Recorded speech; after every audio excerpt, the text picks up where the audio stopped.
Hello everyone. While discussing life processes, today we will talk about the activity 6.1, 6.2 and 6.3, and along with this we will also talk about the index questions that are given at the page number 101. So let's get started. ठीक है, आज हमें activity discuss करना है। तो सबसे पहला activity है लाइफ प्रोसेसेस में 6.1। देखते हैं इसमें क्या होगा, सारे स्टेप्स समझते हैं। सबसे पहला स्टेप है कि take a potted plant with variegated leaves. हमें एक पॉटेड प्लांट लेना है जिसमें कि वेरीगेटेड लीव्स हों। वेरीगेटेड लीव्स का मतलब है कि लीव्स का कलर थ्रू आउट ग्रीन नहीं होना चाहिए, कुछ जगहों पर ग्रीन हो, कुछ येलो हो या वाइट हो, जैसे कि क्रोटन्स और मनी प्लांट में पाया जाता है। ठीक है, तो हमने एक पॉटेड प्लांट ले लिया। स्टेप 2 है keep the plant in a dark room for 3 days so that all the starch gets used up. ठीक है, हमें 3 दिन के लिए इस पॉटेड प्लांट को शेड में रख देना है, छांव में रख देना है, डार्क रूम में रख देना है, ताकि जो सारे स्टार्च जो है यूज्ड अप हो जाएं। ठीक है, नेक्स्ट स्टेप में क्या करना है, now keep the plant in sunlight for about 6 hours। 6 hours के लिए हमें प्लांट को सनलाइट में रखना है।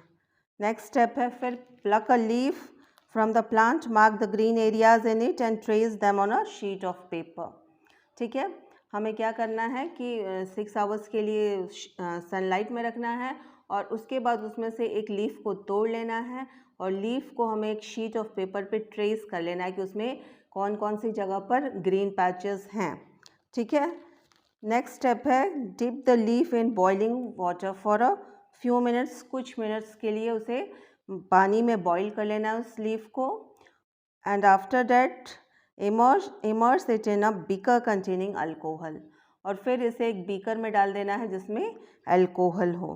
Carefully place the above beaker in a water bath and heat till the alcohol begins to boil.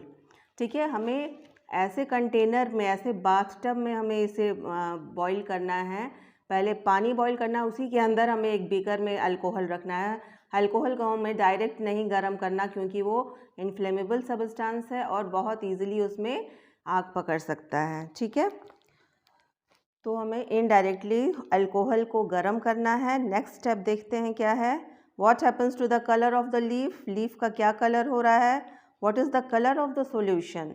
Now dip the leaf in a dilute solution of iodine for a few minutes. ठीक है, और तब हमें देखना है कि alcohol में उसे बॉईल करने के बाद अल्कोहल का क्या कलर हुआ। तो अल्कोहल पूरी तरह से ग्रीन कलर का हो जाता है क्योंकि जो क्लोरोफिल पिगमेंट हैं वो सारे वॉश्ड अप हो जाते हैं, रिमूव्ड हो जाते हैं। और अल्कोहल चूँकि वाटर गुड सॉल्वेंट है इसलिए उसमें क्लोरोफिल सारे रिमूव हो जाते हैं। Now dip the leaf in a dilute solution of iodine for a few minutes. अब लीफ को हमें निकाल लेना है और डिप कर देना है आयोडीन सॉल्यूशन में। ठीक है, नेक्स्ट स्टेप है take out the leaf and rinse off the iodine solution. अब आयोडीन सॉल्यूशन से भी बाहर निकालना है and observe the colour of the leaf and compare this with the tracing of leaf done in the beginning. और फिर leaf को जब हमने आयोडीन में डिप कर लिया और निकाल लिया तो फिर हमें उसे कंपेयर करना है पहले वाले लीफ से जिसे हमने ट्रेस किया था एक शीट ऑफ पेपर पे। ठीक है, दोनों में क्या डिफरेंस आता है, डिफरेंस ये आएगा कि लीफ जो बाद में हमने आयोडीन जिसमें डाला है उसमें ब्लू कलर हमें दिखाई देगा। ब्लू कलर शो करता है कि यहाँ प्रेजेंस ऑफ स्टार्च है। ठीक है, क्योंकि जब भी स्टार्च के प्रेजेंस के लिए हम लोग आयोडीन डालते हैं तो उसका कलर ब्लू हो जाता है। As we can see here in this book it is clearly visible. ये पत्ती है पहले का जिसे हमने पेपर पे ट्रेस किया था। यहाँ ग्रीन पैचेस हैं, ग्रीन पैचेस का मतलब है कि यहाँ क्लोरोफिल प्रेजेंट है, लेकिन हमने इसे वाटर में और अल्कोहल में बॉईल कर लिया क्योंकि प्रेजेंस ऑफ क्लोरोफिल इंटरप्ट करता स्टार्च के प्रेजेंस को बताने के लिए, इसलिए हमने इसे पहले बॉईल किया है, क्लोरोफिल को रिमूव किया है और तब इसका हमने आयोडीन से टेस्ट किया है और ब्लू कलर इंडिकेट कर रहा है कि यहाँ पर स्टार्च प्रेजेंट है। इसका मतलब कि chlorophyll is important for the process of photosynthesis and also for the production of starch. ठीक है, नेक्स्ट एक्टिविटी देखते हैं 6.2। 6.2 में क्या है, फर्स्ट स्टेप देख लेते हैं take 2 healthy potted plants which are nearly the same size. 2 potted plant लेना है जो कि ऑलमोस्ट सेम साइज के हों। Keep them in a dark room for 3 days। 3 दिन के लिए उन्हें डार्क रूम में रख लेना है। Now place each plant on separate glass plates. Place a watch glass containing potassium hydroxide by the side of one of the plants. Now place each plant on separate glass plate। दोनों plants को हमें glass plates के ऊपर रख देना है। Place a watch glass containing potassium hydroxide by the side of one of the plants. ठीक है, हमने ग्लास प्लेट्स के ऊपर दोनों पॉटेड प्लांट्स रख दिया है। और अब नेक्स्ट स्टेप क्या है कि एक हमें वॉच ग्लास रखना है जिसमें कि पोटेशियम हाइड्रोक्साइड होना चाहिए by the side of one of the plant. दोनों में से सिर्फ एक प्लांट के पास हमें एक पोटेशियम हाइड्रोक्साइड वाला वॉच ग्लास रखना है। ठीक है, द पोटेशियम हाइड्रोक्साइड हमने यहाँ क्यों रखा है? The potassium hydroxide is use to absorb carbon dioxide. ठीक है, इसे इसलिए रखा गया है क्योंकि कार्बन डाइऑक्साइड को पोटेशियम हाइड्रोक्साइड एब्जॉर्ब कर लेता है। Cover both plants with separate bell jars as shown in figure 6.4। यहाँ क्लियरली विजिबल है कि पॉटेड प्लांट्स है। अब इन्हें ग्लास जार से बिल्कुल पैक कर दिया गया ताकि इनके अंदर और हवा ना जा सके। ठीक है, cover both plants and separate bell jars as shown in figure. Use Vaseline to seal the bottom of the jars to the glass plate so that the setup is airtight। Airtight बिल्कुल इन्हें pack कर देना Vaseline से। Keep the plants in sunlight for about 2 hours। 2 घंटे के लिए इन्हें sunlight में छोड़ देना है। Pluck a leaf from each plant and check for the presence of starch as in the above activity. ठीक है, अब इसमें भी हमें क्या करना है कि स्टार्च का प्रेजेंस चेक करना है। ठीक है, दोनों पौधों को हमने क्या किया है कि सनलाइट में छोड़ दिया है कुछ देर के लिए, लेकिन पूरी तरह से कवर्ड करके। तो अब देखना है कि होता क्या है। ठीक है, pluck a leaf from each plant and check for the presence of starch in the as in the above activity. तो जैसे प्रीवियस एक्टिविटी में हमने क्या किया था, स्टार्च का प्रेजेंस अगर हमें पता करना है तो सबसे पहले लीफ को पानी में और अल्कोहल में बॉईल करके उसके क्लोरोफिल को रिमूव कर देना है, नहीं तो क्लोरोफिल का प्रेजेंस इंटरप्ट करेगा स्टार्च के टेस्ट को। ठीक है, तो सेम प्रोसेस इसमें भी करना है। पहले पानी में बॉईल कर लेना है, फिर इनडायरेक्टली अल्कोहल में बॉईल कर लेना है और उसके बाद इसको आयोडीन सॉल्यूशन में डिप करना है। ठीक है, तो आयोडीन सॉल्यूशन में डिप करने के बाद क्या होगा कि वॉच ग्लास में जिसमें पोटेशियम हाइड्रोक्साइड था उसमें उसकी पत्तियों पे जब आयोडीन सॉल्यूशन डालेंगे तो उसमें कलर चेंज नहीं होगा।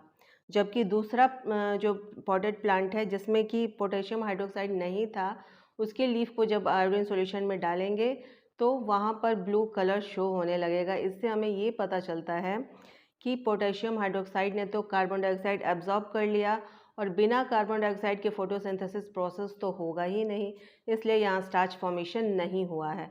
जबकि दूसरे केस में क्या हुआ है कि जहाँ वॉच ग्लास में पोटेशियम हाइड्रोक्साइड नहीं था वहाँ कार्बन डाइऑक्साइड के प्रेजेंस में फोटोसिंथेसिस का प्रोसेस हुआ है और स्टार्च फॉर्मेशन इसका एग्जाम्पल है। ब्लू कलर ऑफ लीफ, तो ब्लू कलर शो कर रहा है, डैट मीन्स कि यहाँ प्रेजेंस ऑफ कार्बन डाइऑक्साइड था और फोटोसिंथेसिस का प्रोसेस भी हुआ है और स्टार्च का फॉर्मेशन भी हुआ है।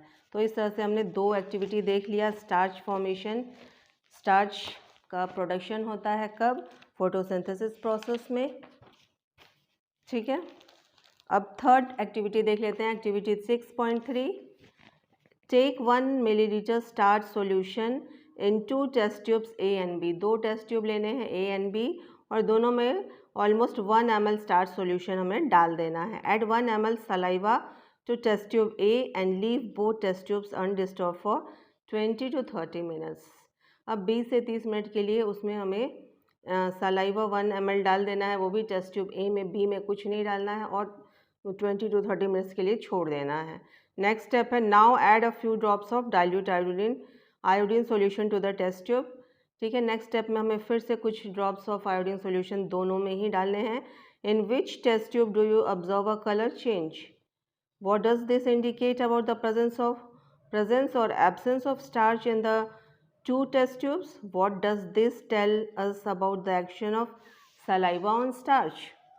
ठीक है, तो इसमें हमें बताना है कि क्या होगा। टेस्ट ट्यूब ए में हम लोगों ने क्या किया था कि स्टार्च के साथ सलाइवा मिक्स कर दिया था। तो चूँकि स्टार्च क्या है, कॉम्प्लेक्स शुगर है, और सलाइवा के अंदर सलाइवरी एमाइलेज नाम का एंजाइम है जो कि क्या करता है, कॉम्प्लेक्स शुगर को सिंपल शुगर में कन्वर्ट करता है। तो स्टार्च अब कन्वर्ट हो चुका है किसमें, सिंपल शुगर में, और इसलिए उस पर आयोडीन सॉल्यूशन का कोई असर नहीं होगा। जबकि टेस्ट ट्यूब बी में जिसमें कि स्टार्च था और उसमें आयोडीन सॉल्यूशन डाला तो वो ब्लू कलर का हो गया। तो इससे हमें ये पता चलता है स्टार्च में अगर सलाइवा है तो वो ब्लू कलर का नहीं होगा, क्योंकि वो तो स्टार्च रहा ही नहीं, वो तो अब सिंपल शुगर बन गया है। टेस्ट ट्यूब बी में स्टार्च है जो ब्लू कलर का टर्न हुआ, इससे प्रेजेंस ऑफ स्टार्च पता चलता है। ये तो हो गई तीनों एक्टिविटीज़ के बारे में। अब आइए देख लेते हैं क्वेश्चंस, इन टेक्स्ट क्वेश्चंस, जो कि पेज नंबर 101 में है। फर्स्ट क्वेश्चन है, what are the differences between autotrophic nutrition and heterotrophic nutrition. ये तो हम डिस्कस कर चुके हैं, फिर भी एक बार देख लेते हैं जल्दी से। डिफरेंस क्या होता है ऑटोट्रॉफ्स एंड हेटेरोट्रॉफ्स में। न्यूट्रिशन का ये दो टाइप्स हैं। ऑटोट्रॉफ्स में ऐसे ऑर्गेनिजम्स होते हैं जो अपना खाना खुद बनाते हैं। हेटेरोट्रॉफ्स में दूसरों पर निर्भर होते हैं। Those organisms that prepare their own food are called autotrophs, while those organisms that are dependent on others for their food are called heterotrophs. Second है, they prepare their food by the process of photosynthesis. Autotrophs क्या है, ये एक process से खाना बनाते हैं जिसे फोटोसिंथेसिस कहते हैं, जबकि they can not prepare their food by any process. Heterotrophs जो हैं वो कोई प्रोसेस शो नहीं करते हैं, वो बस दूसरों पर ही निर्भर रहते हैं, दूसरे प्लांट और एनिमल सोर्सेज पे अपने फूड के लिए। अब फोटोसिंथेसिस प्रोसेस से ये खाना कैसे बनाते हैं, inorganic substances like carbon dioxide and water in the presence of sunlight and chlorophyll forms food in the form of glucose with release of oxygen and water. ठीक है, तो ये फोटोसिंथेसिस प्रोसेस है। अब एग्जाम्पल क्या है ऑटोट्रॉफ्स का, all green plants and some bacteria, दोनों में ही क्या होता है, फोटोसिंथेसिस प्रोसेस होता है और अपना खाना ऑर्गेनिजम्स खुद बनाते हैं। जबकि हेटेरोट्रॉफ्स के एग्जाम्पल क्या हैं, एनिमल्स आ गए, सारे एनिमल्स निर्भर हैं प्लांट्स पर। Saprophytes, parasites, amoeba, paramecium, different organisms are dependent on others for their food. Next question, where do plants get each of the raw materials required for photosynthesis. अब photosynthesis के लिए ये raw materials आते कहाँ से हैं, ठीक है। Plants require following raw materials for the process of photosynthesis and they are CO2. CO2 कहाँ से आता है, from the atmosphere through the stomata. Leaf के ऊपर छोटे छोटे पोर्स होते हैं जिन्हें स्टोमाटा कहते हैं, और वहीं से गैसियस एक्सचेंज होता है। कार्बन डाइऑक्साइड प्लांट्स के अंदर आता है। वाटर क्या है, from the soil by the roots. ठीक है, सॉइल से वाटर रूट्स एब्जॉर्ब कर लेती हैं और फिर लीफ तक पहुंचती हैं। सनलाइट एटमॉस्फेयर में है ही, क्लोरोफिल का काम है इस सनलाइट को एब्जॉर्ब करना। ठीक है, इसी क्लोरोफिल पिगमेंट की वजह से लीफ जो है ग्रीन दिखती है, और यहाँ फूड ग्लूकोज के रूप में रिलीज़ हुआ, ऑक्सीजन और वाटर भी रिलीज़ हुआ।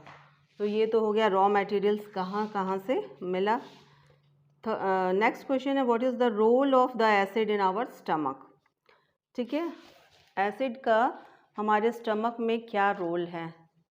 Role of acid in our stomach, it creates an acidic medium in which protein digesting enzyme pepsin work.